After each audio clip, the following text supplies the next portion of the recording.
С 15 по 20 марта под пулеметным минометным огнем вытащил из поля боя 22 солдата и офицеров с ружьями с поля боя и получил 5 ранений. Чтобы найти место захоронения брата своего деда, Виссарион Балбахов прошел трудный путь. Долгие годы о молодом мужчине не было никаких сведений. 1944 год пропал без вести. Сухая фраза в похоронке не остановила родных, и они стали отправлять запросы в Министерство обороны. Ответ пришел в 2015-м из Псковской области. 216 номером написано рядовой Балбахов Егор Егорович. Я подложил свою ладонь, и как бы он током бьет. Вот где вы были 70 лет? Ну а где были? Искали?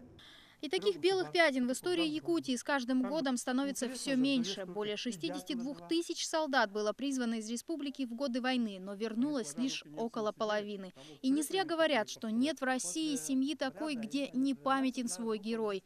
На защиту Родины выходили порой все мужчины семейства. Только из Намского района на фронт ушло порядка 1400 человек, и более 800 остались лежать на полях сражений. Чтобы отдать дань памяти своим землякам, школьники из Намцев 6 лет подряд ездят в поисковые экспедиции вблизи города Ржев.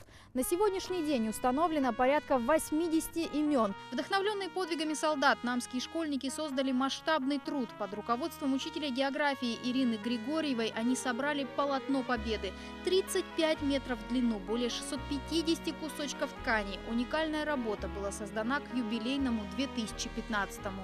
Сейчас пока она не дополняется, но надеюсь, начиная с этого года, ученики нашей школы и вообще, надеюсь, со всей республики уже продолжат, и вообще полотно победы она пойдет как бы во всей школах.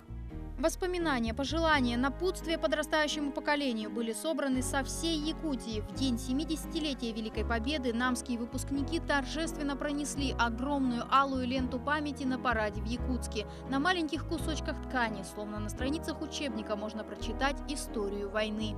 Мой прадед Егоров Иннокентий Дмитриевич участвовал в составе 21-й лыжной бригады в боях на станции Ловать.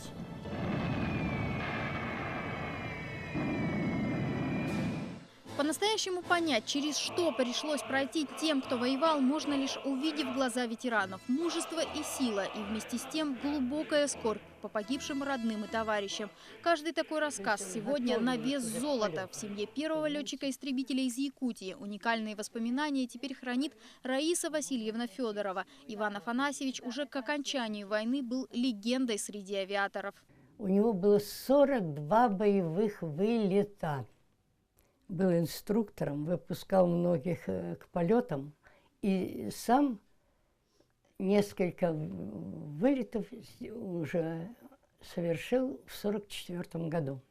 Раиса Васильевна и сама юной девушкой попала на фронт. Летом 1942 года ее, молодого педагога, отправили на фронт наводчицей. В составе отряда ПВО Раиса Федорова определяла координаты целей в воздухе и передавала их артиллеристам. В 1944-м, благодаря девушкам из батареи бакинской артиллерии, был сбит немецкий самолет. Нам удалось поймать цель Хенкель-111.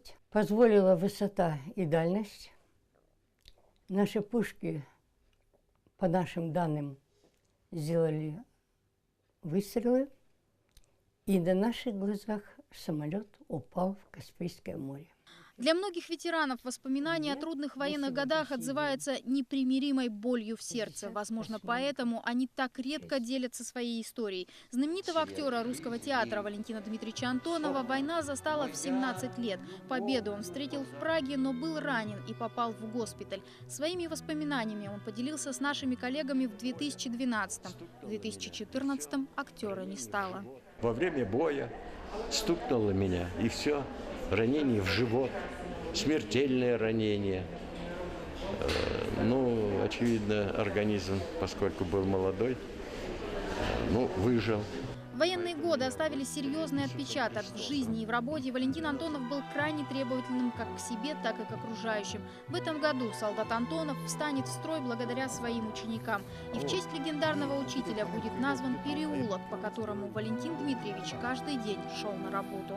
Самое главное здесь это все-таки память о человеке, который оставил очень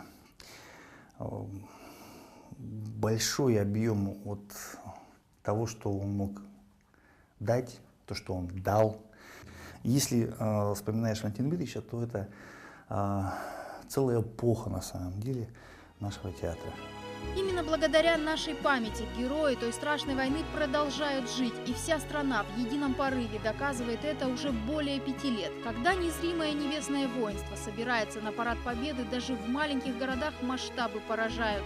Только в прошлом году в Якутске по зову сердца на шествие пришли более 25 тысяч человек.